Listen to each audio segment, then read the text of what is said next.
السلام عليكم ورحمة الله وبركاته حبايبي طلاب سنة 5 ابتدائي، يا رب تكونوا بخير. النهاردة إن شاء الله هنشرح أول درس عندنا في الوحدة التانية اللي هو المعادلات والتعبيرات الرياضية.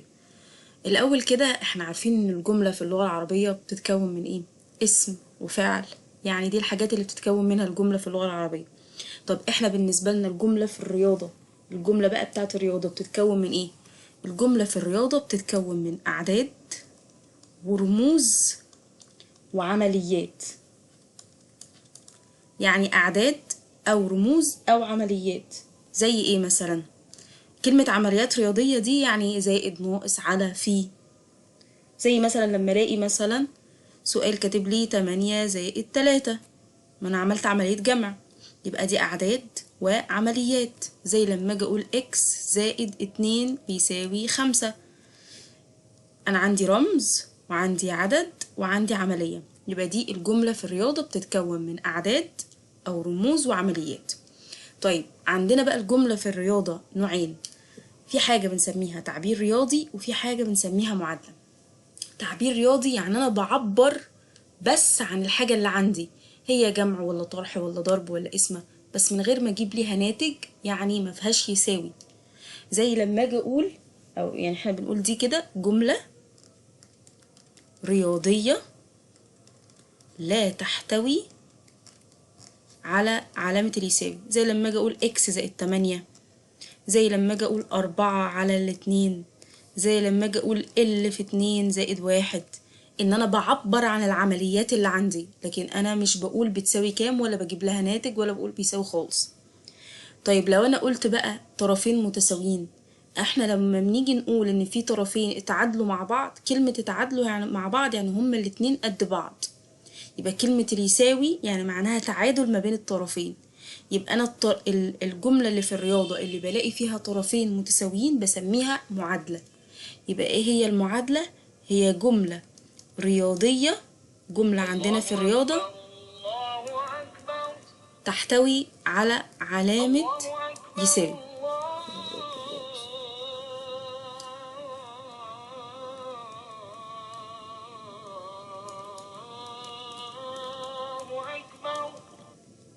زي لما اجي اقول مثلا 3.5 زائد 1.5 بيساوي ساوي، طالما فيها يساوي كده يبقى دي اسمها معادلة. زي لما اجي اقول 3 زائد ال بيساوي 8، طالما فيها يساوي كده يبقى اسمها معادلة. زي لما اجي اقول 3.4 ناقص 1.2 بيساوي اس. يبقى انا عندي دلوقتي الجملة الرياضية نوعين، تعبير رياضي ومعادلة. تعبير رياضي ما فيهاش يساوي، معادلة فيها يساوي. طيب نيجي نبص كده هنا لو جه سألني السؤال. طيب لو جينا في السؤال هنا بيقول لي حدد أي مما يلي معادلة أم تعبير رياضي، يعني عايزني أمسك كل واحدة من دول هقول عليها هي معادلة ولا تعبير رياضي. طبعا احنا اتفقنا معادلة تعادل يبقى فيها يساوي، تعبير رياضي يبقى ما فيهاش يساوي. يبقى أنا باجي أبص هنا 17 ناقص إيه، طالما ما فيهاش يساوي يبقى أنا هقول له إن ده تعبير رياضي. طيب 8 زائد اكس بيساوي 14، طالما فيها يساوي كده يبقى دي اسمها معادلة.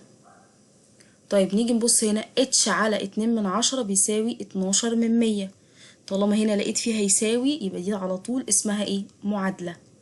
19.2 زائد 5.4 زائد ام، طالما ما فيهاش يساوي يبقى اسمها تعبير رياضي. طب يا ميس ايه حكاية الرموز اللي انت عمالة تكتبها لنا اكس وام وزد وان والكلام ده؟ هو انا لما اجي اقول كده هنا اكس زائد 2 بيساوي 5، ايه اللي ازود عليه 2 يديني 5؟ التلاتة، يبقى المفروض اكس هنا بتساوي 3.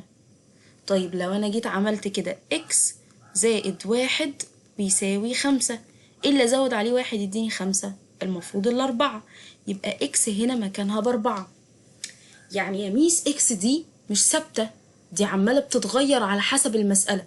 يبقى انا لو جيت في المسألة وانا عايزة اختبرك اعرف انت هتعرف تحلها ولا لا، اخبي لك حاجة منها واقول لك انت هاتلي المستخبي ده المفروض يبقى بكام.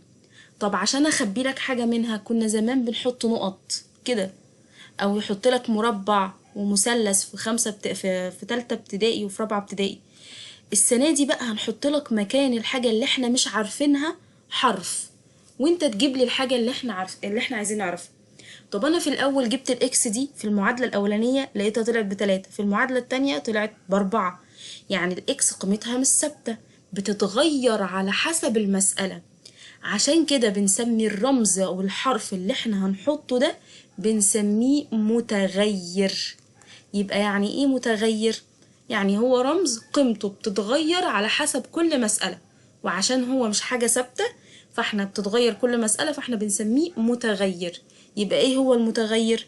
هو حرف او رمز بنحطه علشان نعرف او نتكلم فيه عن كمية غير معروفة او كمية مجهولة بالنسبة لي.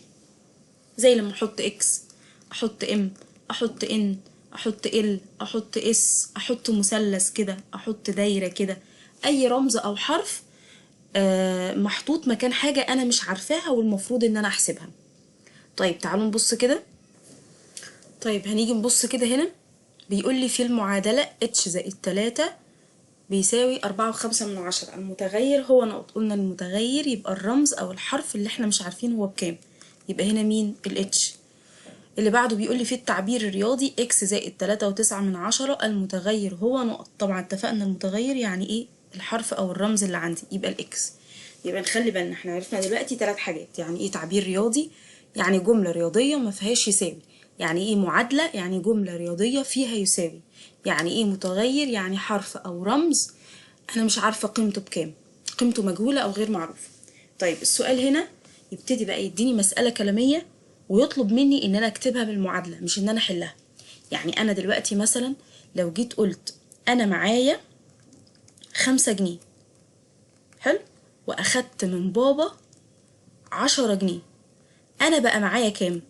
في ناس هتقول لي يا ميس انتي كان معاكي 5 وخدتي من بابا 10، يبقى 5 زائد 10 يبقى بيساوي 15. حلو كده؟ وفي ناس تيجي تقول لي ايوه يعني انا علشان اجيب اللي انا حسبته انا اقول 5 زائد 10 على طول. يبقى انا ممكن من المسألة دي اعمل منها تعبير رياضي زي ده مفهوش يساوي، او اعمل منها معادلة زي دي فيها يساوي.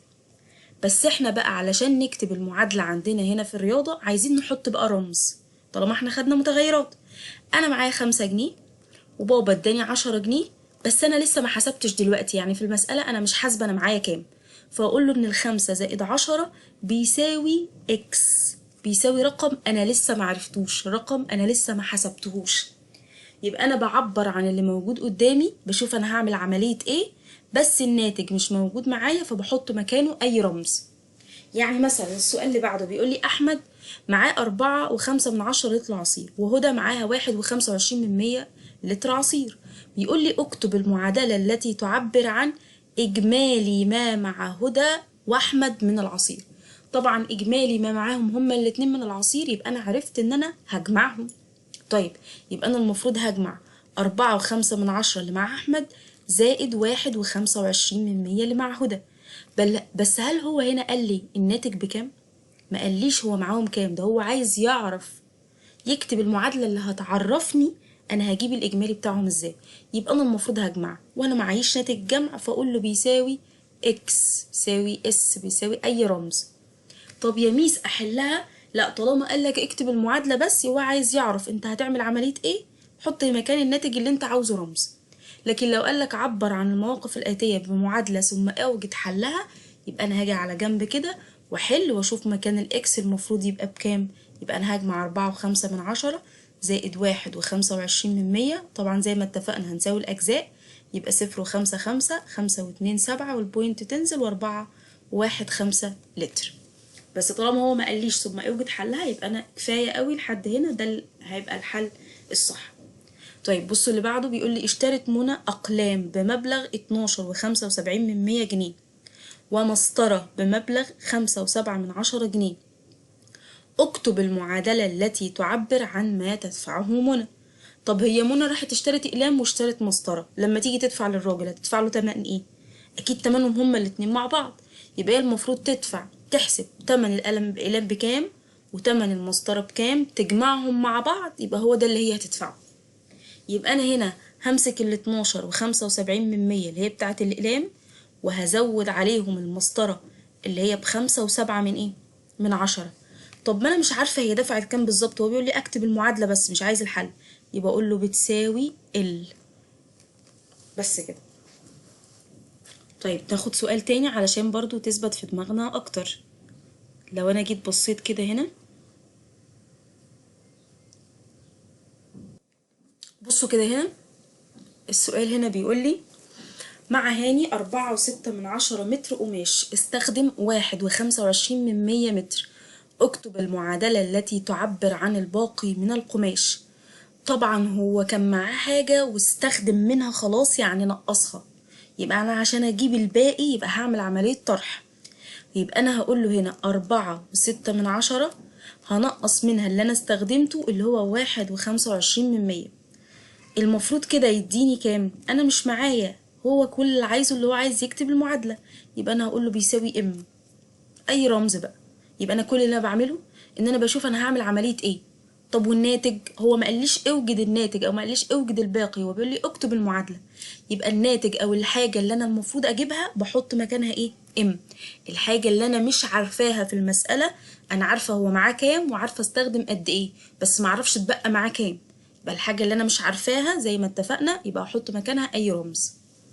السؤال اللي بعده بيقول لي اصطاد عاصم سمكتين، طول الأولى 23.8 سنتي وطول التانية 16.35 سنتي، اكتب المعادلة التي تعبر عن الفرق بين طوليهما. يعني ايه كلمة الفرق أصلا؟ كلمة الفرق يعني بطرح. ليه؟ أنا لما أجي أقول أنا دلوقتي معايا 5 جنيه وواحدة تانية معاها 3 جنيه، الفرق ما بيننا كام؟ الفرق ما بيننا 2 جنيه. يبقى أنا عملتها ايه؟ مسكت ال5 جنيه شلت ال3 جنيه اللي هي معاها زيهم، يبقى اتبقى كام معايا؟ 2 جنيه مش موجودين عندها، يبقى ده الفرق ما بيننا احنا الاتنين.